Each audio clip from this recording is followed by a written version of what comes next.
Well, good evening and welcome to Mountain Bears. I'm Aeson Knight, and of course with me tonight is Techy Joe. Hello, hello. And guys, I promise this is getting better. It doesn't look better, but it's getting better.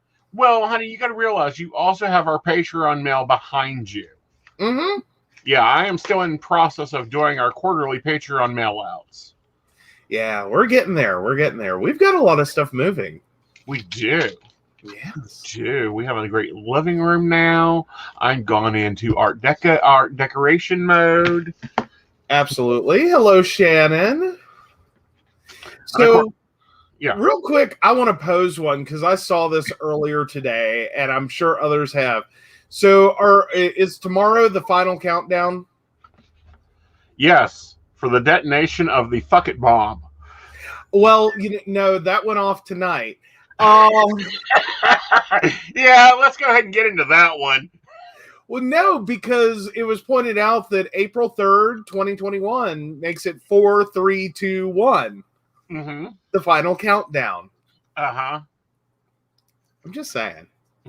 I thought it was cute. Yeah. Yeah, I also think it's cute. You may be on a watch list for Walmart. You know, like full disclosure, there was a while there I couldn't write a check at Walmart. That was an accident. Mm-hmm. My mother died. I had 2 bank accounts, one in North Carolina, one in West Virginia. I made a slight oops. Mm-hmm. Hi, Brenda. Hi, Shannon. I came in for the funeral. Hey, Brenda. I came in for the funeral and was not paying attention to which checkbook I grabbed. And that week was so messed up. And I needed to go buy a sweater because it was going to be really cold. And, I did not even think when I was packing to pack something warm. So I went to go buy the stupid $18 sweater with the wrong checkbook. Because I knew what my balance was in North Carolina. I did not know what my West Virginia bank account balance was. I bounced a check at Walmart. That $18 sweater, because of 2 cents, ended up costing me $75 plus court cost plus. Yada, yada, yada. Yeah, no. So we commonly share accounts. I decide I'm going to go buy us a new futon for the living room to solve Aeson's nap problem. Mm-hmm.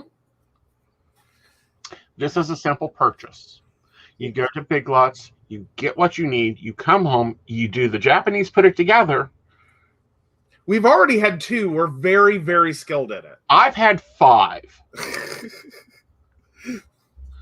I enjoy the futon. I love the ability to take my furniture apart and move it wherever I want because I will not own furniture I can't move. Yes. Well, but also we've had the unfortunate experience with the ones that we kept buying is that, or the last 2 at least, they both broke in the exact same way. Yep. So we already had the mattress part for it. Right. And it was do we want to buy another one or just no? And we had decided no a while back. Mm-hmm. And then it, blah, blah, blah, here we are. So he goes out to go buy our we know this is going to die in 6 months or less. But, we'll get one and whatevs. It'll be fine. It'll be fine until I decide and find the living room suit I want. Yes. Mid-century 1950s, lovely couch. And this has been the issue. Is trying to get there. And find what we want at a price we're willing to pay, because I'm sorry, I'm just not I am not $5,000 living room suit people. Mm-hmm. We have pets. Right. I have him. Exactly. I'm sorry, honey. I love you, but we've talked about getting you a bib. Well, I know that, but I was thinking more so just, the wear and tear on furniture in general in this household. Yeah. Especially since it's planned to be my napping area. You know, that's we've gone back and forth on a few different discussions. Mm-hmm. Like we have. I'm more mid-century modern. I like my clean, simple lines. I'm just like, you know, I don't want anything over the top. And yeah, I'm not opposed to reupholstering furniture. I think it's a wonderful thing. We've got a few pieces that need to go. To get reupholstered, I mean. But yeah. I'm a little weird on buying a couch, mostly because we do not have a garage. So it's not like we can find the piece, store the piece, get in touch with it, like, and like make this all happen. Plus, we don't have a truck. Yeah. That's the biggest downside. Yeah. Like, we really like our come apart furniture. Like, if we can't buy it new and have it delivered to, you know, tomorrow, or later this week, or within a couple hours. Yeah. Because I have somebody's home phone number, but she doesn't have what I want in stock. There you go.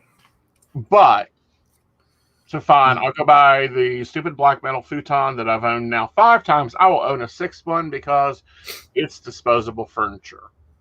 It is. Like, you can't kill the mattress. The frame dies all the time. You know, I need a blowtorch and some soldering guns, and I'm quite sure that we could keep it going for a while if I wanted to really invest in it. More importantly, if they could make the frame out of the material they make the mattress out of, we wouldn't have a problem. Exactly. Because I swear to God, that thing's made out of like Kevlar and steel shards. Yeah. Comfortable somehow, but you can't destroy it, and it weighs a metric ton. Yes. Like, the futon frame is lighter and more destructible than the mattress. Mm-hmm. Like, I don't get it. How does that happen? How do you design a product that bass-backward? Right. So I go to my preferred store, Big Lots. Get what I want. They know me there. They know me well there. They know me as both as Mr. Knight and Mr. Arrington. They have no problem. They see me come into the store. They know I'm there for something, and I'm getting it and getting out. Mm-hmm. They're out of them. They're even out of the one I want. Fine. They're out of the one I want. They're out of the upgrade. Fine. I will go to the Hell Mart. Yes. The Mart of Hell. Yes. With the always low amounts that are slowly destroying our economy. Right. Mm-hmm. Mm-hmm. Go there. They don't have the what I want either. They do have the upgraded model that I can get behind and like, and we have looked at a number of times and went, yeah, we'll get that one. So fine, I said, fuck it. I'm going to go ahead and get it, you know, because we have the money. Mm-hmm. House is stocked with more food than I can cook in a week, even if I do binge cooking. Mm-hmm. Bills are paid. Okay, we'll spend it. Takes me an hour and a half to get an associate, and the only way I got an associate is I went up to the front and said, I need to speak to a manager in furniture. Yeah. Because there was barely anybody at the checkout. However, there were 4 of us back in furniture. Mm-hmm. And you were first. Yes, and I was first. I started the line. Mm-hmm. So I got to choose which one of the 4 I wanted. Let them fight it out the best. Mm-hmm. But I read the manager of the riot act, and then I checked out, and 2 very lovely gentlemen came, put the futon on the little rolly cart that you do not let customers push. Took it to the checkout, checked me out, very lovely. Took it to the car, put it in the car, a little back and forth chitter chat, no big deal. Mm-hmm. And then I realized I paid with his card. So he may be on the Karen list at Walmart. Yeah. I'm fine with this. I'm fine with this. Like, I don't have a problem with that. I consider it an upgrade. Mm-hmm. I've gone from the don't let write checks here list to the may cause a scene, but will have valid points. Mm-hmm. You know, because that's not really a Karen list. Karen lists are like, that's when like you're just entitled, but you don't have anything to back you up. That's when you like are mad that they don't have the futon that you want, and you start demanding like this one for free. I don't want to be on that Karen list. No, I wasn't demanding it for free. I was demanding that they load it into my vehicle. Reasonable thing. That's not a small light thing. No. That's a team left. Yeah. You are not a team. Depending on who you call in. Well, yeah. You know, I can be a hurricane sometimes. Mm-hmm. But this thing is nifty as heck. I unboxed it thinking, great, I'm missing two very important parts. No, they're zipped up in the bottom of the seat. There's extra storage down there. Yes. Yes. You were super excited. It is. And it fit in the Kia. Like this is furniture that fit in a car. Mm-hmm. Technically, it fit in the car. Uh-huh. Like lay the seat down, and all you got from the guys at the store is that's going to be a real tight fit. Did you have the moment where it's like, yeah, we got a deep freeze in there? No, I didn't have the moment of we had a deep freeze in there. I said, yep, I know it's going to be a tight fit. It's always a tight fit, but it'll fit. It will fit. Yep. Like we know the car. We've put a lot in it. Mm-hmm. Like it does a lot. It's very trucky. It is super trucky. Let's see. What all have I hauled in it lately? I hauled 34 cinder blocks. I've hauled a deep freeze. I've hauled 200 cubic feet of dirt. Mm-hmm. In bags. 70 pounds of mulch in bags. Mm-hmm. Granted, it's getting ready to repeat that. Yep. She does good.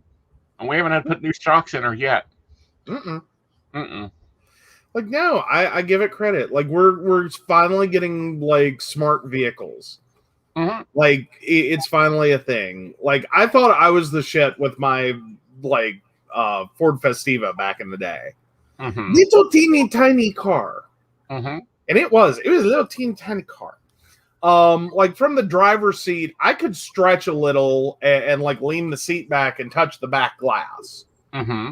Like it was not big by any stretch, but you roll that front or that back seat forward. Mm-hmm. It was uncomfortable to drive, but you could get a 32-inch television in the box, and I mean old school. Mm-hmm. CRT, big tubey television in the box into it with room to spare. Like, do you need throw pillows? Do you need like cookware? What do you need? Because I got that call from my dad one night. He went and bought a television expecting to put it in his car. Because this is the first time in his life he's owned a car without a truck. And he just took off to go buy a big-ass television thinking he could put it in there. And then he had to call me from the store and was like, I may have bought more television than we can haul. Can you come here with your car? It's okay. And he starts looking at the car and going, that'll never fit in there either. Crap, I don't know what we're going to do. And I said, hold on a minute, Dad, you're premature. So I laid the seat down, and he knew that happened. And he's like, well, I still don't think it's going to fit. I said, watch. And rolled the back seat up, and he goes, oh, I didn't know it did that. I was like, I know. I said, I've wondered a few times when all you did was hold the seat down. It's like, you just do that for groceries. But no, it was a very interesting experience. And yes, I will be calling corporate because I have their number. Yeah. Yeah. And as far as unupholstering one, yes, if we can find one that I A, like, B, the bones are good on, doesn't have, the fiberboard to it, and see, we can find an upholsterist that will recover it in the gray houndstooth that I want it in. Now that I might can find us. There's a shop that our family has used for years. Mm-hmm. We've gotten them to do, like, they are a top shop. Like, literally, they create like rag tops for cars. That's what their business is. Mm-hmm. Oh, they'll do anything. Mm-hmm. Like, I will arrange it to Princeton. They recently changed names. Do what now? Me and a U-Haul. Exactly. I know. But no, like, I would plug them because I love that place, but they recently changed names. Mm-hmm. So I don't remember the new name now. I have to go look. But no, there's things like upholsterers that are out of business, cobblers. I am looking for a good cobbler. I have boots that need care. Mm-hmm. Oh yeah. Yeah. But no, the upholsterer I've got covered. Like, they're good. They're real good. Mm-hmm. And price-wise good. Right. Like, they really helped as hospital volunteers or helped out the hospital volunteers back when I was volunteering with the hospital.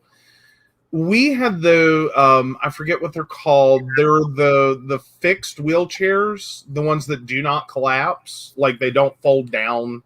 Mm-hmm. I think they're called like a people mover. Human mover. Yeah, something like that. They're kind of lounge cherry. They have the little fold up arms, and they always have this black foam seat. That stupid seat is one. They don't last too long, and they are super expensive to replace. Right. Because the chair itself shocked me. They are like 30. I think. No, those are $1,800 a piece. Mm-hmm.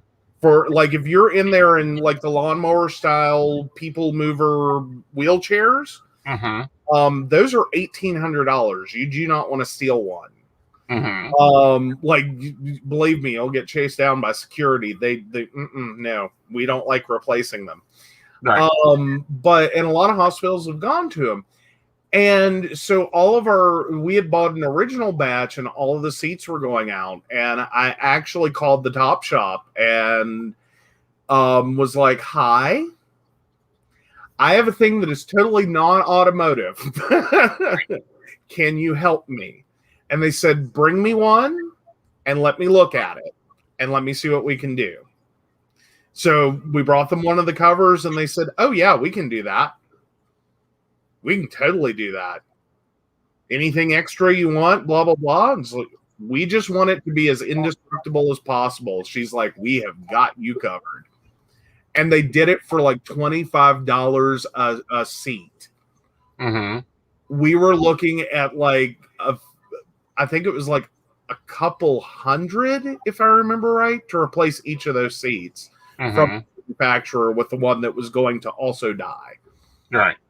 We're like, oh, we love you. Like, we have never been so happy to write a check. Like, gladly.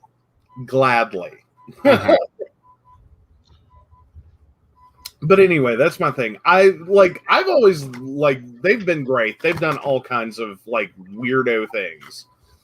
They have. And so let's get to some hot topics and interesting topics that have occurred. Awesome. Well, the White House had to tell the investigators over the Capitol riots that they no longer have the President Trump's White House top aides' documentation of January 6th Capitol attack. According to the letter, it has been long-standing practice for the White House records to be transferred to the custody of the National Archives and Records Administration at the end of a president's tenure. However, the White House Chancellor General wrote in a letter to the White House Oversight Committee Chairman Carolyn Morley, a New York Democrat, as a result, the NARA is the appropriate entity to address your request, and should you have any records responsive to your request, we do not have custody of such records at the White House. I'm wondering if there is records. Yeah, it's going to be a fun question to get answered over time. I think it was just a shred. Like that day, January 7th was Shred and Dread Day. Probably to some degree. There was a lot of social distancing occurring that day. Of we do not want to get attached to this. Furthermore, I don't think there's a need for records. They've got it on video of him standing out in a tent watching and cheering them on. That should be evidence to begin with. Oh, absolutely. I'm sorry, this is the most documented, welcome to the age of the internet and people that don't think they're doing anything wrong and or do not understand the process of discovery. Mm-hmm. And the fact that you just created a giant, massive amount of discovery all over the place. All over the place. Right. It was a gold mine. Not only are you on standard security cam footage, not only were you caught by, news media camera footage, you posted on a website, multiple websites with video of yourself not only committing the crime, but talking about the crime and the premeditation beforehand and after the crime. And cheering all the way through. The whole thing. And encouraging people. Yeah. What I'm not understanding is why it's taking so long to charge. Why is there not treason and Q charges now? If this was any other country in the world, he would already be on trial, if not executed. Honestly, I'm starting to think it has more to do with the sheer volume of evidence. Okay. This is just this is a mountain. Where do you want to go with that? This is going to take a lot of effort to sort through that much video, that many social media posts, that much going on. This is literally the moment. And you could say that, I believe it was NCIS. No, not NCIS. Oh, the one where he makes the stupid comment, the bad, pun at the beginning of every episode. You see the crime, and then, the one guy makes the comment, well, I guess he got his pancakes. Or something stupid. It's always a wordplay. It's Believe It or Not. No, not Believe It or Not. It's one of the procedural crime dramas. There's it has the little woman with the big glasses. That is NCIS. Is that NCIS? Yes, that's NCIS LA. Okay. I didn't think that's what it was, but all right, I guess. Yeah, so. She's creepy as Hades. I love her, and she used to do horror flicks, and it was awesome. Anyhow, so that's interesting that the Democrats are having to hunt this down. I do not understand why the U.S. prosecutors are not on top of this. Oh, well, sorry. The rest of my sentence is, I think they predicted it, or so to speak, predicted it years ago. Where they were, there was a crime they were investigating, and it was just, they had footage from every single possible angle. Right. And they were literally showing it. It wasn't really something that forensically they could quite do yet. But taking all of that and creating this perfect 3D model with very few missing pieces that you could see the crime happen. From all different angles, right? Between security cam footage and people at the event, and I think this was technically bigger than the crime they were talking about, right? Because it was, again, I think if it wasn't a political thing, it was the show crime was a massive concert or something. Literally everyone had a camera Right. at this event. Right. But yeah, and I think that's where we are. We had our first crime that has gone to this level that you could literally sit here and just spin through it from every angle Right. of people and what they were doing and who they were talking to and who they were near and what was going on and what was being posted online. And I think it's a lot of evidence to handle. I think it is a lot of evidence to handle. I think it's a lot of information to handle. And then, of course, now we have another case. We've unfortunately lost another Capitol police officer. And one was injured as well. One was injured as well. Because someone tried to ram the barricade. They did. So, yeah, there's the Constitution Avenue entrance to the Capitol. Yeah, just down from the FBI building. Yeah, that there was an attempt to basically take a speeding car into Capitol grounds. They found out quickly that those barricades are not to be screwed with. They're not. Yeah, it totaled the car. Yeah. The barricade is fine. Barricade doesn't even look like it was touched. The car is literally, the engine is in the front seat. Yeah. Like, where do you think he was going? Not sure on that one. So we lost. Not sure what the plan was. We lost Officer William Evans. William Billy Evans was killed in the line of duty. Pelosi is calling him a martyr for our democracy. We have another one injured. And I'm glad they're flashing the officers' names and faces and not, again, another psycho.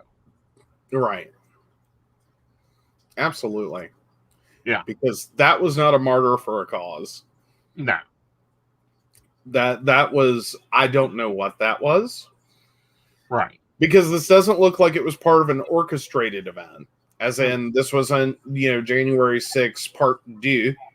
Right. Or part deux. This appears to be a single actor doing a thing. It's just very unfortunate. We've lost another Capitol officer, and this is more tragedy in our nation's capital. Right. And of course, he gets out of the car brandishing a knife, attacks both officers that's trying to get a hold of him. He is a 25-year-old. According to CNN, the investigation is still ongoing. But I'm going to say this, and this is going to sound really jaded of me. I think this was a test. I don't know that you're wrong. And even if it's not a coordinated event or an orchestrated event necessarily, or even if that person is not part of a group and was, sent in that fashion, I think it probably did, mark one way of storming the Capitol off someone's list. Right. That you're not doing it with, a Nissan Altima or whatever it was. Right. It's what it looked like. It was that kind of like 4-door, like mid-sized sedan. Like, you're not getting through the Capitol barricades with a little tiny family car. Like, you're gonna have to try bigger. Right. And you're going, and it's more so, in my opinion, I think it's more so touching to see the response time. There is also that. Yeah. Which, again, that should be something someone knows is not going to be short, especially right now. Right. Like, not with the continuing threats of the news. Right. I mean, we've had other presidencies that, response times were not what one would have expected. When we had the one guy climb the fence at the White House and made it fairly close to the White House before being stopped by officers. Wasn't there one that made their way into the White House, but on the lower floor? I believe so, and I think that's as far back as like Reagan, if I remember right. No, that was as close as Obama. No, well, yeah, one made it in for Obama. Well, now also under Obama, they did have a problem. The one couple that came into an event that were uninvited, not on a guest list, and were still able to waltz right in. Right. No security clearance, background check, or anything on them. They are randomly at this event, that they decided to crash. Right. Yeah. That was bad enough. Yeah. And that's just because they looked the part and there was a problem with the guest list checks. Because apparently there are 2 guest lists, and no, there were like 3 guest lists. Like there was a set that could come in to the White House, another set of guest lists that could come to the cocktail hour, and then another that was going to the dinner. And the problem was the guest lists weren't all clear. Right. Because they looked like they were with the Indian delegation and they weren't sure. So better to, and again, that's a little more, it's still, it's not comfort making, because that's a definite lapse in security. But at the same time, I think even that's a little more understandable. Right. Then someone scales the White House fence and is running across the White House lawn, and you're kind of having the moment of, okay, there should be enough cameras and people here to stop that faster than this. Right. Like, hi, these are looking like aggressive actions. Right. So, yeah. No, that's, yeah. But we do hate that for the officer. We do hate that for the Capitol. Yeah, and DC as a community. They've had enough. Right. Like, this year sucked for them. It really, truly has. Like, every day it feels like there's something new. Right. Ooh, apparently we have a new owner for Spotify. Oh. Kanye West has bought Spotify. Now, as y'all know, our show is hosted on Spotify. Because Spotify does own Anchor, our podcasting episode. So, yeah, apparently Kanye West bought them with his new billionaire status. Yeah. Oh, speaking of people in the billionaires club, Jim Justice just fell out of it. Did he pay his taxes? No, actually it does sort of have to do with his taxes. It has to do with the lawsuits. It has to do with all the claims against him. The Forbes 400 actually dropped him from the list because trying to figure out Justice's finances is next to impossible. Right. So he has lost billionaire status club. If for no other reason than on paper, at least, it looks like he has become the high multimillionaire club, but has fallen just shy of the billionaire club. Very much so. But I do hate that news about Kanye West on taking over Spotify. That's a little scary. Again, I think he's bought it. He owns it. It's like everything else he owns. Is he going to do anything with it? No. Well, though, that's a serious consideration. Right. Because Spotify is a major platform with a lot of advertising. In a sense, it could be very much exploited. Like premium customers potentially won't see any big change. Although we could end up seeing, certain podcasts dropped, we could end up seeing, changes to their terms and conditions, but we could also see major changes for free users in terms of advertising that you're listening to. Right. Because that could go more political and more conservative. Right. Which, we've switched before because we've not wanted to deal with him.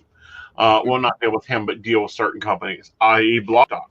We will switch again if we need to for a podcasting host. That's why we came here to Facebook and YouTube. We enjoy going the video cast much better. Oh, yeah, because it works. Yeah. Like Blog Talk was a brilliant idea and it was a brilliant platform, but it kind of got stagnant and it grew outside their capacity. Right. And our show grew outside their capacity. That was their major problem, is they couldn't handle us. Okay.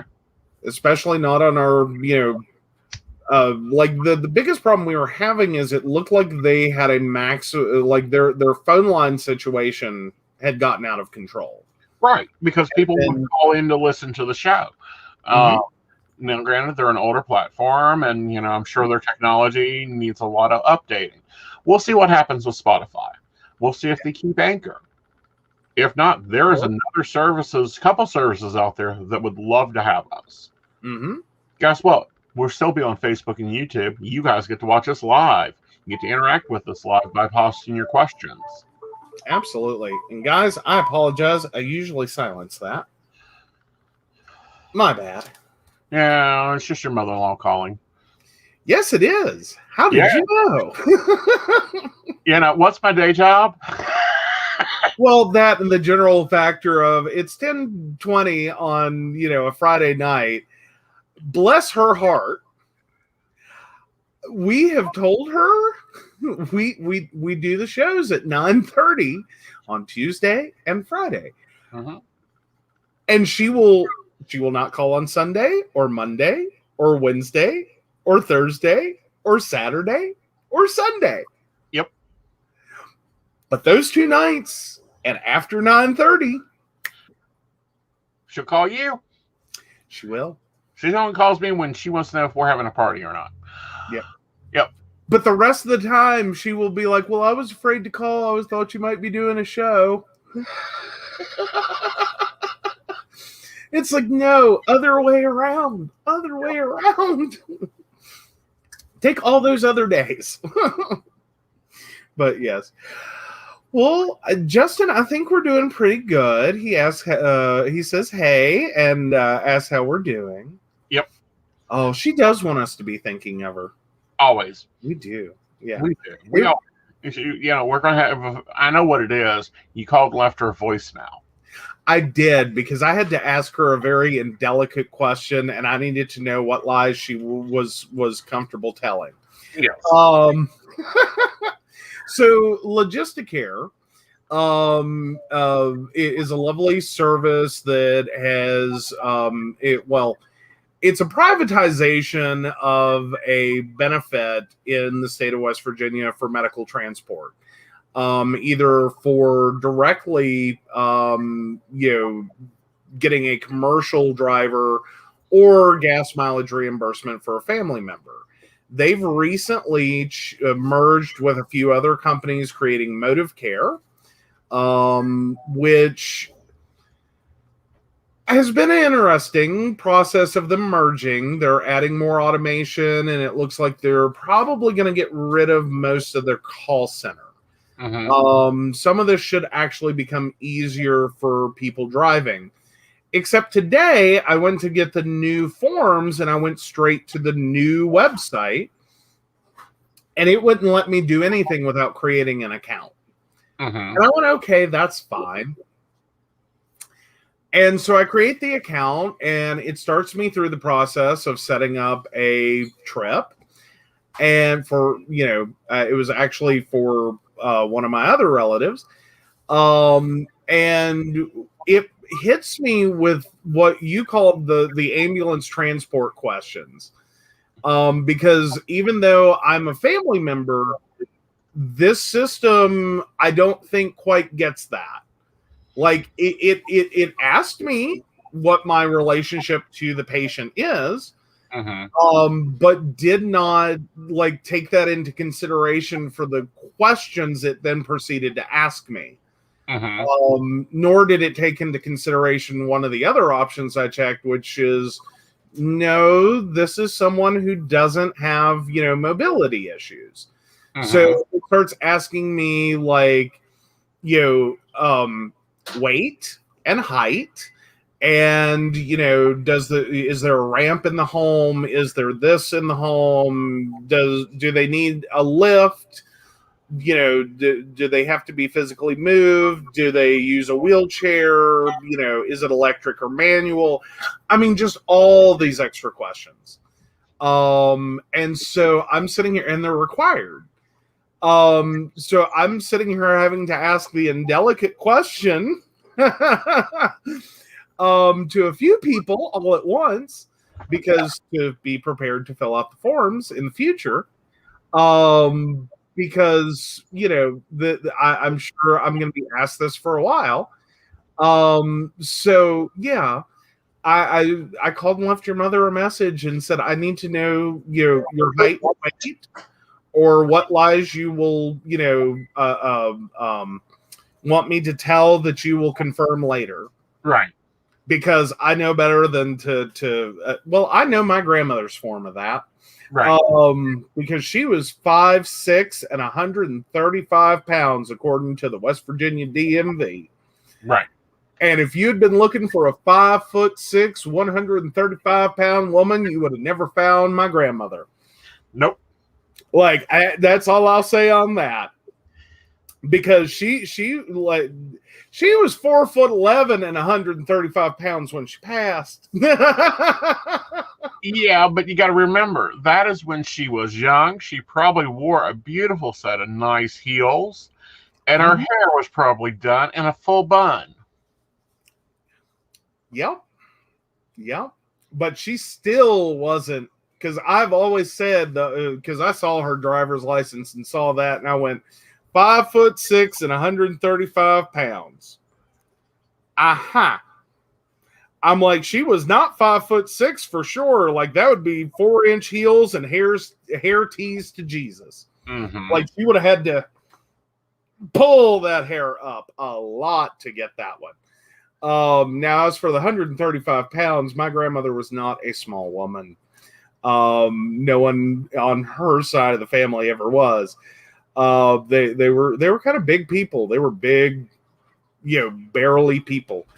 But yeah, so I definitely find it interesting. And so I wanted to make sure that if I, answered that question, that your mother was going to go with what I said, or more importantly, find out what she lies about on her driver's license, so that we can make sure that all that was in agreement. Mostly because I don't want your mother trying to beat me down later. Just as a general theory there. But yeah. Beat you down? Mother wouldn't beat you down, honey. She would. And by the way, we just let Vlad in. That's why I disappeared. Welcome back. Yes. She wouldn't beat you down. She has a purse that would do that for her. Well, true. Very true. That purse looks like it has a cinder block in it. I think that is her organization in her purse. I think she just got the leather bag and wrapped it around a giant cinder block, and then that's her divider. That's a possibility. It also could be her exercise plan. Oh, believe me, it gives her a workout. Oh, yeah. I'm pretty sure it gives the floor of my car a workout. You've got your stories listed in your private chat. I see that. Alrighty. Well, I was hoping for a tea refill, but I hadn't had a chance to put that in. All right. So, stop this. The nomination of Vanita Gupta. Gupta has a record of building. There we go. Sorry, guys. Gotta hate when you bring stuff up and it has an autoplay video. All right. So where are we starting first? Choose one. All right. So AOC. Your resignation is 84 days past due, is her statement to Cruz. Oh, wow. So apparently they are in a bit of a war, which kind of started when he did his trip to Cancun, if I remember correctly. Yes.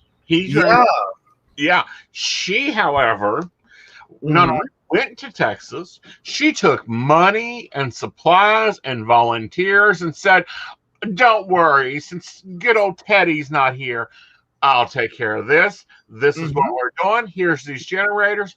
Let's get some food in these people's bellies. Come on, snap, snap, let's go. There you go. So yeah, now they're in a bit of a sparring match over the influx of immigrants at the U.S.-Mexico border. So yes, oh, thank you, invisible assistant, awesome, right? Yay. Oh goodness. Oh, so yeah, right, yeah. She is apparently calling out all the Ted Cruz types, who are taking trips to the border, but had voted for policies that helped create the problem.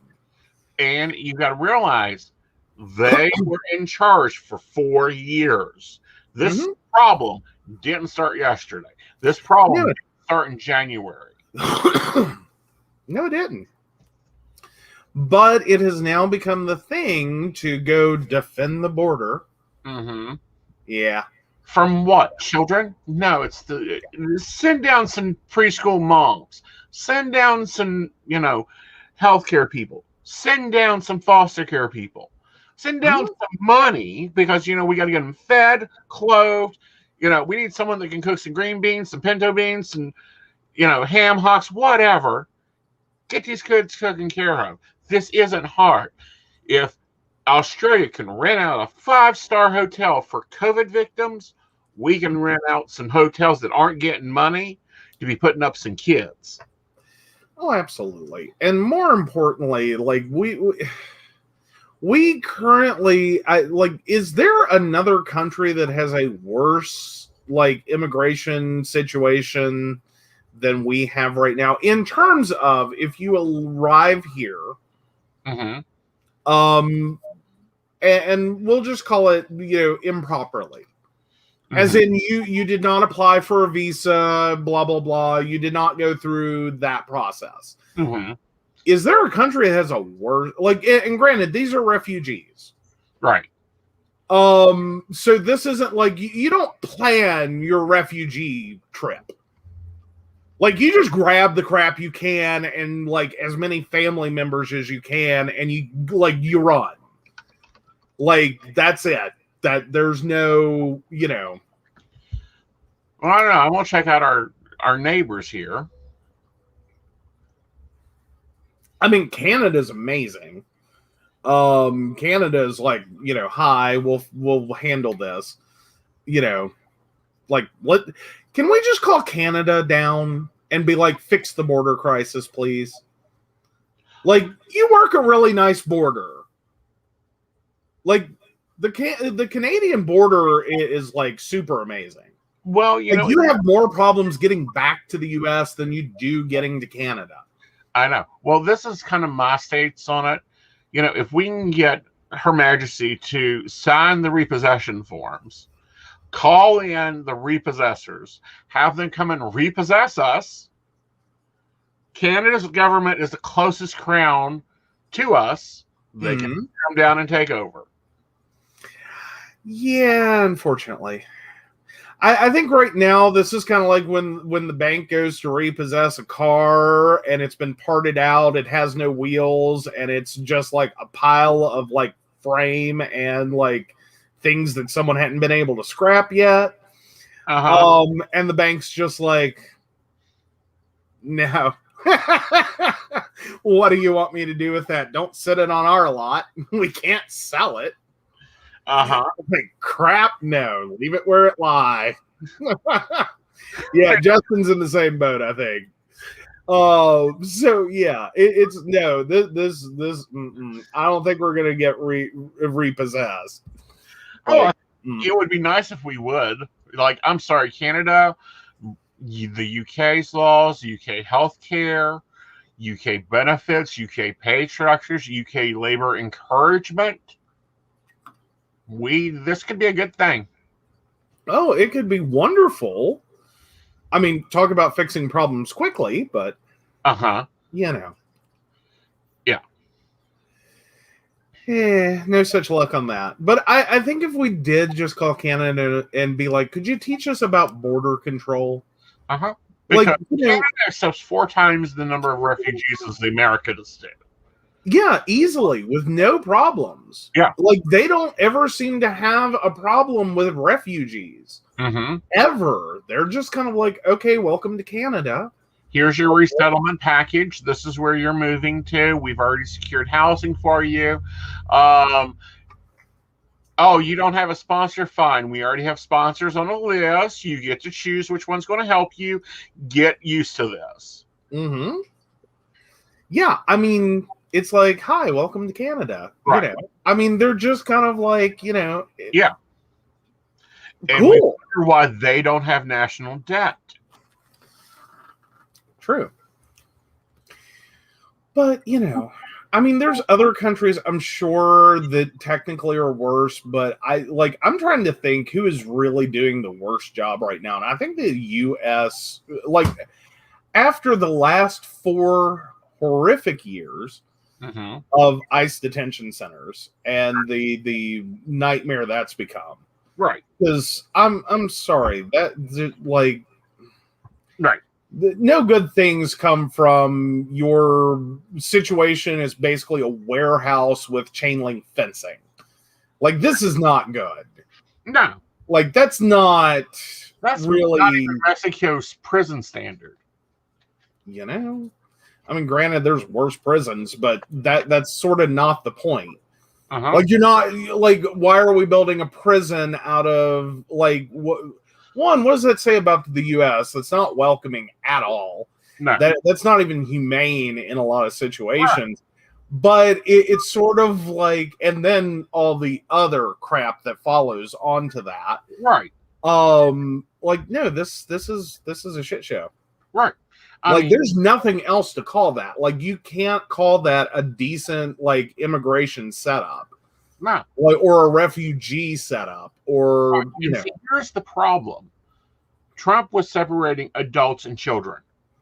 Like, they weren't keeping mothers and children together or fathers and children together. So we already had children in the situation. Now we're getting, they found out that was occurring, so now they're just sending children over by themselves. Like, fine, you know, get the kids out at least. Yeah. And I know of 2 hotels in this state alone that is just abandoned. How many others are throughout this country that cannot be turned into facilities? Well, that's sort of the United States problem. Uh-huh. Is that fundamentally we only look at a commercial interest, and we will gladly let property set and deteriorate to the point that it is simply property that you raise, you know, as in you knock it down, versus trying to take a functional interest in a property at a community level to do something else. Right. You know, or even question that. Like, and I know in West Virginia, I can kind of understand it a little bit more. Like, West Virginia is super saturated with abandoned commercial property, i.e. the business moved out and, like, no one wants this. Right. You know, there's tons of that. Right. I mean, poor Keystone, West Virginia. That whole area is a kind of nightmare. Because that was a very booming area. And then there was the giant financial crime at Keystone Bank. Right. And somewhere in the midst of that, the whole town collapsed. Like, the whole area collapsed. Like, Keystone was what was keeping it functional and floating. Partly because, you know, it was a decent employer in the area. that paid well. Right. But it was also, because of the rates that they had on accounts, Right. a lot of people put their money there. Right. Because they had an unbeatable rate of return on like simple savings accounts. And lo and behold, it was basically a Ponzi scheme. Right. It was, they were taking on, like, they were offering the high rates to take on more accounts to be able to afford to pay the high rates. And ultimately they dug a trench and buried the actual books for the bank. Right. So no one knew what anyone had, and the bank actually went insolvent. Like, ridiculously insolvent. Right. Like, it kept going and going and going until, like every other Ponzi scheme, you can't do this anymore. Right. You have too many people expecting money that you don't have. Right. But how many of the people there live still in that area? The buildings are there. Maybe they're hotels. Maybe they're, old hospitals and jobs. Raising kids ain't hard. You feed them, you change them, you shower them, you educate them. Well, but it's also a consideration. We have entire communities in West Virginia that are already borderline in collapse. Right. And I don't want to say it like, like here's your next best choice to an internment camp is like, let's go resettle these areas. But it would open up some opportunities. Right. Like, as in, if you could get a community behind that, like, we can't keep people in West Virginia. Right. That's been our long-term problem. Right. Well, here's that Weston, West Virginia, little tiny town. It's known for its asylum. That supported that town. Everybody was connected to the asylum in one way or another. Now, imagine if we had that in some of these other dead areas, but we're raising kids, or Dreamer program. Well, yeah, or taking whole families. Yeah. I mean, that could rebuild a community that has been slowly, losing people. That the only people that are left are stuck one way or another. They're too old to move. They're too broke to move. They have an unsellable asset called a house that no one wants. Right. In a community that's somewhat disconnected. Like, if we could, start some government programs that would look at these areas that are, in that situation of failing, right, build some basic infrastructure in them, right. I think you would see these areas flourish again. Yeah. With entirely different, like, because a lot of these are old coal towns. Right. And that's kind of the West Virginia problem. Is virtually everything in West Virginia was built around something. Typically a mine.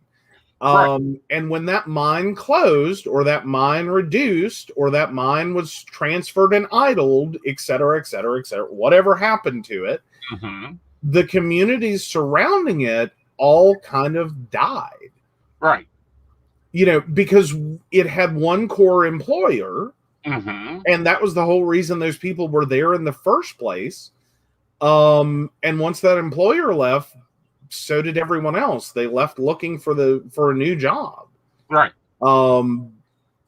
We have entire communities that this has happened to that have been decimated by this. I think it opens up a lot of opportunities, like entrepreneurial opportunities. It opens up, a lot of options for, rehabbing areas. Right. Like, if you would just be,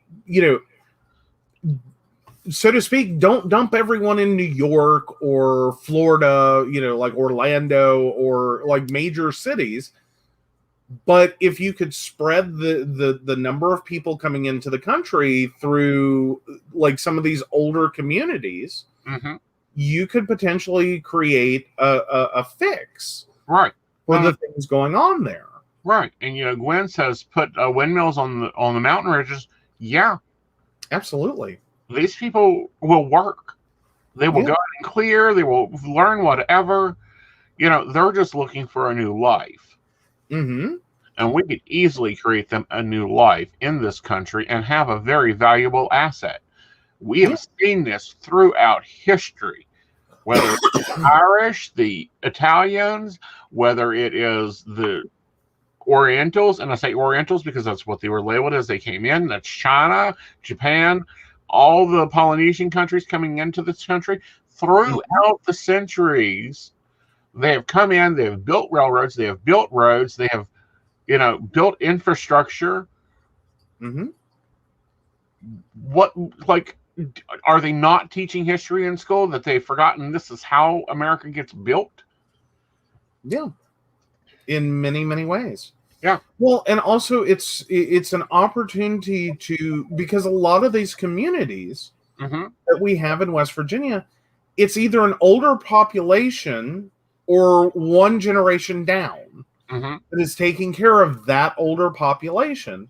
Right. It has gotten stuck. And especially when you're looking at the investors at Keystone Bank, those people lost entire life savings. Right. Like every dime they were ever going to have that they had put away, stocked away, squirreled away, they had moved into that bank because of the high rate of return. These people are left with nothing but, Social Security. Right. In an area that blew up. Right. That they can't get out of. Right. And, these people will take jobs. Yes, they will take jobs. They will go to work those jobs and pay those taxes, and they'll be happy to have their job. Yeah. Which would open up the opportunity to create, again, a little grant funding. Like we have counties that barely have a hospital. Or the hospital that is there is so small and inconsequential, unless you're having a heart attack and or a stroke, and even then you're going to get flown out to a major medical center. Right. That's the best they have. Right. All it is a Band-Aid station. Right. Because what I'm hearing the most from the managers that I know and the people that I know, they can't get enough employees. They've done left. Literally, one manager I know, me and her worked together 30 years ago. 20 years ago at least. She worked under me. Now she's a GM. She's like, I will hire anybody that will show up and can do the job. I can't be picky right now because I'm having to work doubles. And she's older than I am. Yeah. Yeah. And she's very hardworking. She is. She's awesome. Store. Yeah. Honestly, I think she's the kind of manager I could certainly appreciate. If you got half a brain of intelligence and you try, I don't think she's going to give anyone any grief. I don't think she doesn't seem to get that often. Well, all she asks is you show up, you do your job, you don't do drugs on her parking lot, you don't, bang your girlfriend in her freezer, and you collect a good paycheck. Yeah. And if you want 40 hours a week, she'll work you 41 because she doesn't want you gypped. Fair enough. But, other businesses has opened up, and that's took a workforce. Well, other businesses have opened up, and a lot of people just leave this area. Yeah. And a lot of people get stuck here. Right. And it is especially right now, after the last couple of decades, there's a lot of people that have, quite frankly, their lives have spiraled out of control. That one way or another, they're stuck here. They're for whatever reason, either fed up with employment or unable to obtain it. I don't want to be insulting to anyone, but for a lot of West Virginia, the best and brightest have left. Right. The ones that, at least the ones that could get out, is what I'm saying. The ones that could get out have gone. And most of the ones that are left, like your decent, responsible people that you would hire to work a job because they're decent, responsible people, the reason they're here is because they're taking care of family. Right. Like, so they're in kind of like they're not employable. Right. They already have a full-time job. Like, personally, my thoughts were I was going to leave the state after, my grandmother passed. Right. Because I'm like, I don't think there's much left for me here. Right. And I'm still not sure that I'm totally wrong on that. Right. Like, I mean, don't get me wrong. Love my clients. Love my clients. But, we're still a state that's struggling with technology. Like, we're struggling with basic infrastructure to support technology. We're just, if we're financially, we're impoverished. So there's not a lot of money for technology. And in a lot of cases, if you can't afford internet and you can't afford a computer and you can't afford a cell phone, you're not going to be calling me. Right. We also have a lot of businesses that are still, or at least up until COVID, were at the very bottom rung of basic technology within that business. And because of the infrastructure situation, a lot of businesses stuck on older technologies, just trying to limp it along because the area that they're built in can't support better. It's not there. Right. Like, how many, it's scary to think, but there's a number of businesses in West Virginia that are on dial-up credit card machines. Right. Because they can't get better. Right. Well, and, we're talking about population loss. Justin says he's been looking for a job for 3 years. Yeah, I could see that happening. I mean, especially if you're looking in a Pacific field or a field that isn't that popular here. But, West Virginia between December of 2019 to December of 2020 lost another 10,000 people that moved out. Just said, turn the lights off. Well, yeah. And a lot of the jobs that we're bringing to West Virginia, we keep seeing, if you live in West Virginia, you have to be sick and tired of seeing that good paying jobs that we keep getting. And it's always, always, always attached to retail, a hotel, or dining. Right. And it's like, those aren't, I'm sorry, those aren't good paying jobs because we can't get a decent federal minimum wage. Right. But yet these are the same jobs that we want to argue about that shouldn't be careers. Okay, but these are the only jobs we're getting. So they're turning into a career for people. Well, and again, if you're going to, I'm just saying, if you're going to work that argument, if you're going to work that argument, we have way too many jobs for 15 to 20-year-olds. For a state that has very few 15 to 20-year-olds and a whole career population that needs employment. Right. So what did you think was going to happen with that is my question. Right. If you're going to make the argument that these are not career jobs, you're not supposed to, build a career out of working at McDonald's. Why not? Well, granted, that's a whole different argument. I'm saying if you're going to build that argument, then you have to accept that these are the jobs you brought here. Right. These are the only new jobs we're getting. Right. What do you think is going to do that? Right. Oh, Justin, I absolutely hate that, and I totally understand it.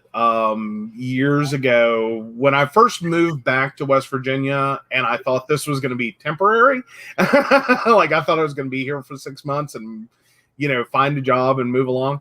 I actually interviewed for a position that was listed as IT.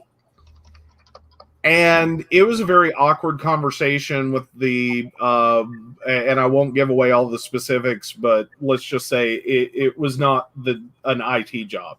Mm-mm. Someone in HR screwed up. Mm-hmm. And because this job was going to require like the ability to use Microsoft Office, Word, Excel, PowerPoint, yada, yada, and database entry, they listed this job like it was a full-time IT position. Mm-hmm. It was part-time at best. Mm-hmm. And it was effectively data entry. Mm-hmm. And I went, they called me and scheduled an interview. And I went in, and this poor hiring manager, we'll call this person that, just because otherwise it gives away what the employer was. This poor hiring manager just apologized profusely because they took one look at my resume and they're like, I think there's been a mistake. Mm-hmm. And I'm like, what do you mean? And they go, this is a data entry position. I just need someone part-time to sit at a desk and enter data. Mm-hmm. I like your skills. You'll be gone in the minute you find something better. Mm-hmm. I can't afford to hire you, but two, I can't even pay you what you probably think this position was going to be worth. Right. Let alone pay you enough to keep you here. Right. I give this guy a lot of credit for honesty. I do. Because he looked at me and said, my budget for this position is 18. Mm-hmm.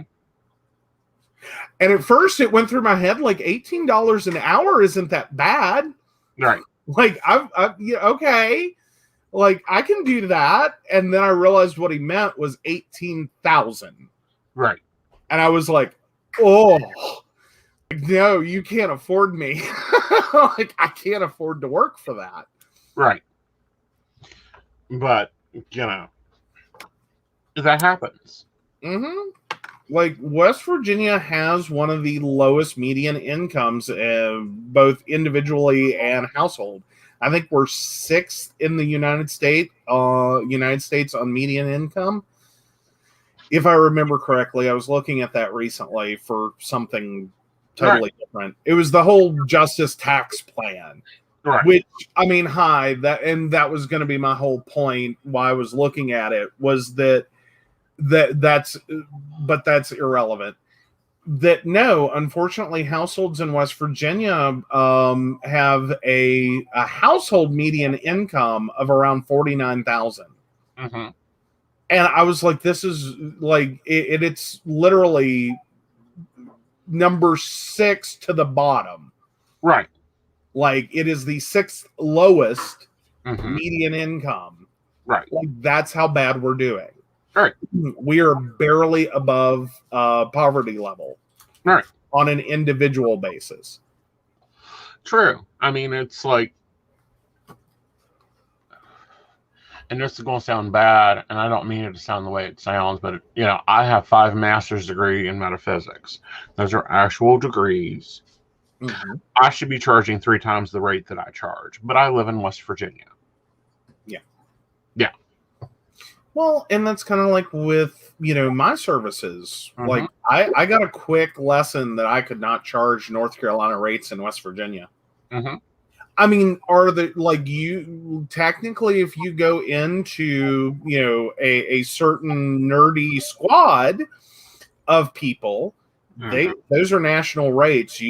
That's what they charge. Yeah. Like, it doesn't vary demographically or by location. Right. It's a fixed rate across the country. Mm-hmm. Even if they could get more in New York or less in West Virginia. Mm-hmm. But I thought I was priced reasonably, Mm-hmm. and I was for North Carolina. Mm-hmm. And the first time I, had someone, ask for my services, I just got this look. Mm-hmm. Like, how much? Mm-hmm. And I was like, uh-oh, I think I screwed up. Mm-hmm. So there for a while, I dropped my rates really low. Just because I realized very quickly that what I was asking for was I think worked out to about 10 hours of minimum wage. Right. Gross. 10 hours of minimum wage. Mm-hmm. And I realized the reaction at that point. Right. Is that in an area with so many minimum wage or just barely above minimum wage jobs, that's a lot of money. Right. Like, you know, because I think that repair worked out to like $75. Mm-hmm. And I hadn't thought about it in that way in a very long time. Like, you know, and I kind of had to go back through a whole nother point in my life where I made minimum wage in college. Right. Which back then it was like $5.25 or something ridiculous. And like, I remember like knowing exactly what my minimum wage bought by the 5 minutes. Mm-hmm. Like, I knew what every 5 minutes did for me, what every 15 minutes did for me, what every half hour did for me.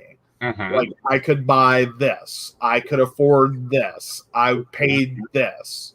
Right. You know, and being very price conscious when I went to purchase something that, you know, it costs this many hours. Like, you know, I remember buying a $75 phone and realizing how many hours of work that cost me just to have it stolen the next day. Right.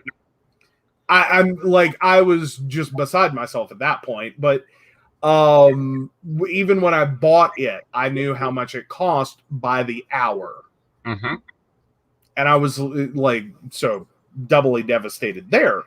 One, that many hours work to buy something, and then so yeah. But that's a little side trip. Well, that is a side trip. But, you know, it kind of leads us to our next topic of what the Biden administration is trying to do. So, yeah, Biden has asked the education secretary to see if he can legally cancel student debt. Yeah. So, yeah, this is basically to prepare a memo on the president's legal authority to cancel up to $50,000 in student debt. So, yeah. Yeah. He's been reluctant to bypass Congress to forgive the loans. He's been under mounting pressure from members of his own party, borrowers, and advocates to do so. Right. So before the pandemic, around a quarter of student loan borrowers were in delinquency or default. Well, part of that is because of their damn system. Well, now you have that specific problem with your servicer. That they have a big problem that they cannot process an automated payment. No. So your loan goes like, because you basically do it for the ease of payment. You let yours go delinquent. Right. Because just to get to the collections agency that can run an automated payment. So you go in this back and forth like, okay, I'm happy to pay you. I just need you to take the money. Right. Or, you know, I will write you a check and mail it to you. I need you to cash the check. I've had them return my check. Yeah. Oh, yeah. Justin, I'm in the same boat. Like, and if, like, that income-based repayment, let me tell you, has saved my butt. Because I already was down to, I think I have like 9 months of like normal forbearance left, but not for IBR, which is income-based repayment, which because of the 7 years I was taking care of my grandmother, once that program started, it's like I have zero income. I had now, so zero payment. Right. It's a fight with my specific servicer, or at least it was till like the last year. Like, I think even the servicers are starting to realize we're not just a bunch of deadbeats. Right. Because now student loan company or student loan servicers used to treat everyone like they were just a bunch of deadbeats. And I think with the numbers growing, they're realizing the true problem. Well, my thing, ECM won't process an automated payment, won't cash a check, won't accept check, won't accept anything. It has to go into their collection agency to get a payment processed. And then after that, 18 months, payments on time, collection on time, they do fine. They send me back to my original service. Forget it. ECM messes it right back up. Yep. Oh, absolutely. Yeah. So it's not a desire to be in default. It's just a requirement to someone who can service this properly. Right. On your side. On my side, it's that. Currently we're at $54,000 for my loan, just for student, my student debt. So a $50,000 write down on that. I could quickly pay that off. Yes. Like I like off because I could do inappropriate things on a corner and pay that off. No, you need to hand me coffee and bring me food. I'm just saying. I know. At that level. I've got my $80,000 debt down to $1,100, and the morons can't collect a check. Yeah. Yeah. And I wonder how many more borrowers are in my situation. Well, I think there's quite a few, or I'm sure it's not a small group. No. Like, I'm sure all of that servicer's clients are probably in a similar situation, that like you have really crappy payment options. Right.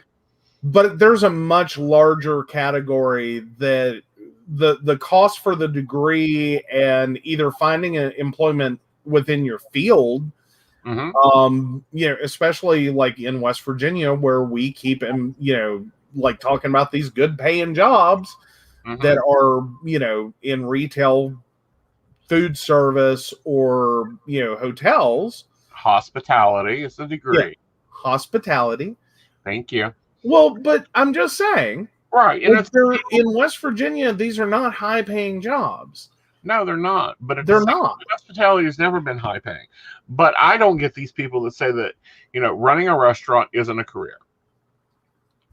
Getting paid to go to college, i.e. McDonald's, will pay you to go to college, pay for your college, if you go into their management program for 5 years. Your contract signed for 5 years. Well, and my problem has never been with I'm trying to work it from the other side. Like, because that's what always gets thrown into the argument, the debate about minimum wage employment. Is that, well, these aren't supposed to be, long-term jobs. Okay, fine. These aren't supposed to be careers, is the argument that keeps getting made. I'm just making the counter argument. Like, if you believe that's true, if you truly, honestly believe that the problem is these are not career jobs, then why is it we as citizens of a state are supposed to be excited about you bringing jobs to West Virginia that you sit there and simultaneously say are not careers for adults? These are jobs for kids. Well, see, I think because that's all the jobs we got. I know, but I think that is bullshit too. Yeah. 20 years. Well, no, I think the argument, I think the argument is BS. Yeah. I think the way we're meeting this campaign promise of bringing jobs to West Virginia by one more hotel, one more fast food place, one more restaurant, one more, gas station, one more, blah, blah, blah, blah, blah, minimum wage job. It's ridiculous. But I keep hoping if I make the argument from the other direction, that maybe people will follow the bouncy ball on that one. Is these are the jobs you're giving us. Like, have you noticed the shortage of children, 15 to 20, to go work these jobs that you say are for kids? Right. And then we have a surplus of adults over here that need to, pay a mortgage or, pay rent, that have kids that would like to be able to afford a car and diapers and, and their choice is or leave. Right. Well, and I wonder why people keep leaving. I understand the rush, that's the look and the problem. If I have, and I'm going to say it, if I've got a 30-year-old applying to be my midnight cook and I've got a 19-year-old applying to be my midnight cook, because you got to be over 18 to cook and work midnight, I'm hiring the 30-year-old because at least they'll show up and do what I tell them. Yeah. Well, that's if you can find someone who hasn't given up at this point in their life. Right. Because that's the fundamental problem that we're suffering in West Virginia. Somewhere between people are leaving the state because they've given up, or they've realized from their own life and their own life experience and this constantly getting knocked down for working at McDonald's or retail or a hotel or whatever, these kid jobs, these not a real career, that are finally hitting a point of screw it. Like, if I'm not a responsible adult, then I'm not going to act like one. Like, I'm sorry, that's a new mentality. That is a new mentality. Okay. You're not an adult. No, if you work in a job, you're an adult. Yeah. Take what you can work from it. But we keep doing this to them. Like, politically, socially, this is how we keep treating this. Right. Is that, if you're flipping burgers at McDonald's, you don't have a real job. Right. And to some extent, I understand where that thought process is a little bit. But it's kind of like a chicken and egg problem. It's not a real job because it doesn't have an income attached to it that supports a full human life. Yeah. And but the reason it doesn't have an income attached to it that supports a real human life is because you keep making the argument that this isn't a real job. And therefore, you shouldn't have to pay these unskilled laborers money because they don't have real skills. They're still working. Right. But I disagree with unskilled labor. I have seen people that can cook a storm, and I have seen people that couldn't fry fries in a vat that times and cooks it for you and measures it out. Yeah, but I'm sick of this not a real job thing because I get handed that all the time. Yeah, if you're working that many hours a week, if you have 2 or 3 jobs to work 40 plus hours a week to try to make your ends meet, you have real employment. You are an adult. You are doing what you have to, and it's crap. Because it shouldn't be. I don't know how many people I have dressed down when they go, well, that's not a real job. No, yes, I own a company. I own 2 companies. Well, and granted, we're on the other side of it. We're both work from homes, which for the longest time, like, thank you, COVID, for anything good. If nothing else, I think the world got the idea that work from home is a real job. Like, it has its own real challenges. It has its own, things. It's not a vacation with a couple of work calls. Right. That's not how it works. No. And there's a lot of things you have to be able to, like, you want to talk about self-starters.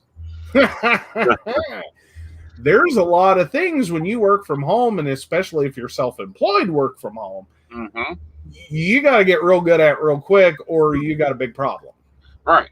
Organization, cleaning, planning, scoping out, reading the market, Well, and then there's the side issue of you don't leave work every day. No. Like, work, so, like, you want to talk about, like, people struggling with work-life balance when they have a job over here and they live over here and they get a few phone calls and some emails and it's bad. Right. Try when your work-life balance is, I have to clean work off the dining room table. Hi. And to have dinner. No, honey, we just go to the cafe. Well, true. You know, the little whistle stop cafe in the other room. Mm-hmm. And I throw fried green tomatoes at you and flour and say, here's dinner. You know? Yeah. But that's my point, though, is I'm never not at work. I'm also never not at home. Right. I'm both. Mm-hmm. Like, it is eternal. Mm-hmm. Like, and it's not just, you know, and I don't have the lovely experience of having a janitorial staff. I don't have the experience, and neither do you. No. Like, raise your hand with me. You're there too. We don't have a janitorial staff that comes through. We don't have a lawn crew. Well, we do have a lawn crew. We have a lawn crew that comes through. We just don't have a gardener that comes through. Yeah. And believe me, my boss is an ass, and so's yours. Yes. Oh my God. Can I bitch about my boss for a minute? Yes, go for it. No, I can't bitch about my boss for a minute. No, that's what I'm saying though. Is like, like seriously, I like, that's not a thing you get when you work from home. And like in our instance, we do have some cross, you know, things with our businesses. Yeah. So we make the joke of, you know, I'm his boss and he's mine. Because it is kind of true, but it's also kind of funny. Yeah. But it is I can't bitch about my boss to my other half. Because he is obviously. Because, you know, that starts an argument. Well, it's not a camaraderie about shitty bosses or like bad days at work, or, you know, it doesn't create a camaraderie, let me tell you. No, because and we had to negotiate that out of like, no, I am not talking as the boyfriend, or no, I'm not mad at you as the boyfriend. I am pissed because you fucked this up. Well, you know. Yeah. But and vice versa. Like, there's those moments. But it's also the same thing. It's not like I can go to work. And like, you know, go, oh, I don't know what the hell my boyfriend's problem is today. Like, oh, it's been a horrible week. I don't know what the fuck. You know, like, I can't do that either. Neither can you. There's no, so to speak, there's no escape. No, there just isn't. And that's a serious thing with, like, we're joking about it because you do have to have a sense of humor about it, let me tell you. But you don't get to have that workplace experience or the home experience like you did as a fully employed over here, live over here. There is a crowbar of separation between these things. Mm-hmm. Like, even if you are the employee that lives 2 minutes from the office, you still have a crowbar of separation. Mm-hmm. You can turn your cell phone off. Not with your boss. He'll just walk into the bedroom and go, what the fuck are you doing? I need this done now, and I need these stickers this way. By 2 o'clock, I have a meeting. Let's go. I was sleeping. Who sleeps? Exactly. But no, again, we joke around with it. We do have to like find it funny. We do have to keep a real good sense of humor about it. Right. There are moments that we do just kind of have to be like, okay, so I'm having a bad day at work and so are you. So before this becomes a bad day at home, you know, let's put this together. Oh yeah. So Shannon says we are having that issue where I work. We have gotten to a point of not answering the phone. Yeah. Cause see, like now, like I do remember, and the one thing I do have to say, and if she ever happens to watch this show, I'm sorry, but I had a coworker years ago that I am so glad as a work from home that I do not have to put up with. Now don't get me wrong. This woman is great, mm-hmm. but you know those people who they work hard, but they spend that whole day on the phone with their other half. Oh, I can't. I worked with that woman, Mm. and sweet woman. Don't get me wrong. I don't hate her, but I'm glad not to work with her anymore because their conversations were things I did not need to know. Mm-hmm. I did not need to hear. Mm-hmm. I did not need to have any clue about, because she would rip him a new one on that phone. Mm-hmm.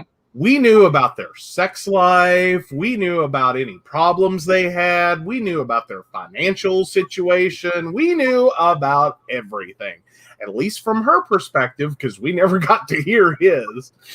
Well, I can't deal with that. It's like when I'm at an event, if you ain't working the event, I will talk to you when I get done. And I made that clear firsthand. Like, when I'm working, I'm working. You can go sit in the corner. No, and I get that. And it's kind of the same thing here. Well, on the flip side, I'm working. Yeah. And typically you'll just drop me a message, and if you like, when you know I'm working, it's like he'll get to it eventually. Mm-hmm. Like, I'm not allowed to have an emergency, and if I have an emergency, it's like dad dying injured. Right. And like, please come now, need help. Like, call me twice. Right. Because typically I'll pick things up on a second ring. Otherwise, I assume just someone forgot or someone didn't know I'm on a client. Right. Like, I'm at a client site. I'm doing client things. Well, it's like me when I'm back here. Mm-hmm. I've just now gotten to where you'll walk to the door of my office. Mm-hmm. But if I'm on a call, you just walk right back out. You're like, not bothering him. I will message him, and he'll see it when he sees it. Well, and then we also have that fun situation, especially with you, because for a while there, you were taking more chats than calls. Mm-hmm. And so it got to a point that typically if you were talking, I began to assume it was towards me again. Uh-huh. And then I ran into that situation probably a few weeks ago. You said, hey, and I started to talk to you. Like, hey, what's going on? And it was just the client called, and you answered the call with, hey, and they immediately launched into whatever their thing was. And you didn't get a chance to say anything for a few minutes. No, darling. I was using text-to-speech on the phone, testing that feature out. Oh, no, we've had that too. That's fun. Yes, that's enjoyable, is when I'm doing text-to-speech on the app, because I just love the new Keen app. Mm-hmm. And I'm text-to-speeching, yada, yada, yada. And he's like, are you on call? I'm like, no.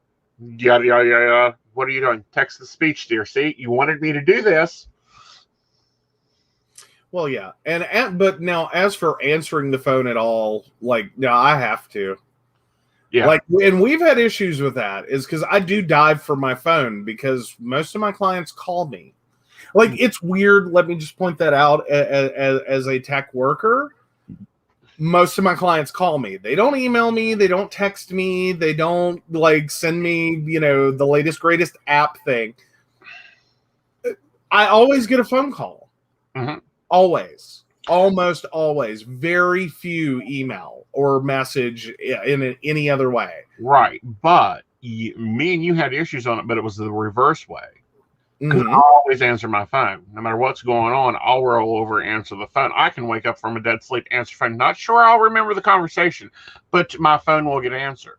Mm-hmm. And you were like, you can't have the phone in the bedroom. And I'm like, what? Well, no, we're trying to, we were seriously trying to put some limits on things. Mm-hmm. Because I'm sorry, I will not do phones over dinner. No. If there's any way we can help it. Right. Now I'll make special allowances. Mm-hmm.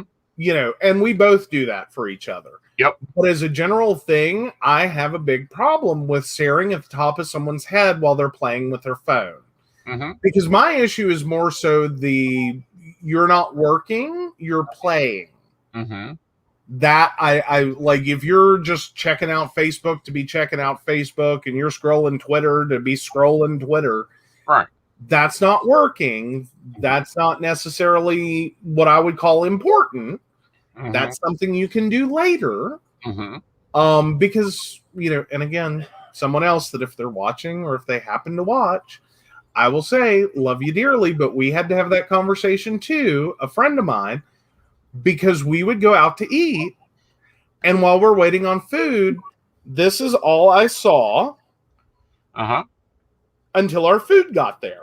And I'm sitting here going, why am I sitting in a restaurant to pay $40-some for a dinner to stare at the top of your head and maybe have a brief conversation while we eat? Mm-hmm.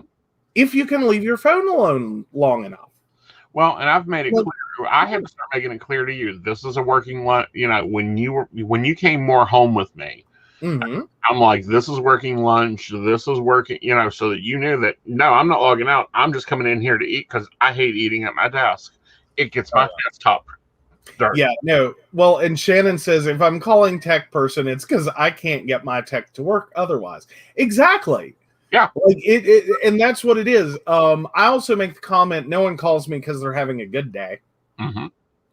And I actually said that to a client who was like ended up mortified at the reality of what I just said. And I'm like, it's not a problem for me. I knew this going into this. No one's ever going to call me because they're having a good day. Right. This client, I love her.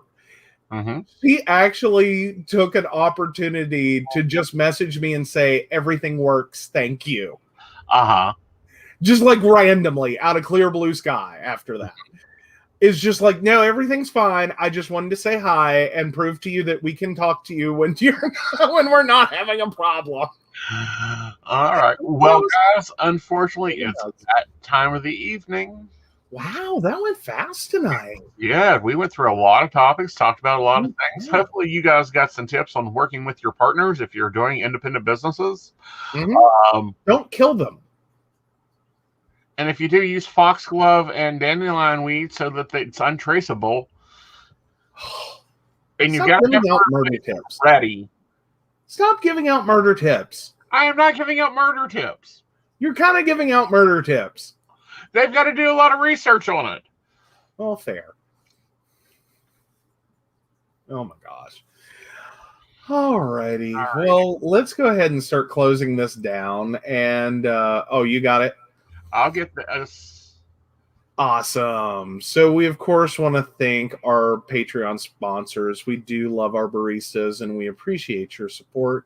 And I'm just going to let that get back around so that I make sure that we get everyone. So, yeah, we do want to thank our baristas for their support. Beverly Walker. Oh, it's not moving as fast as I thought it did. Beverly Walker, Mika G, Kathy, Mary Winfield, Brenda Bryant, and Ashley Guest. We certainly appreciate your support. Guys, we are looking to get those Patreon packages out soon. They're on the desk behind me, I swear to God. They've been ready to go. Well, we need to put stuff in envelopes is basically where we're at, and then go get postage. It's been crazy.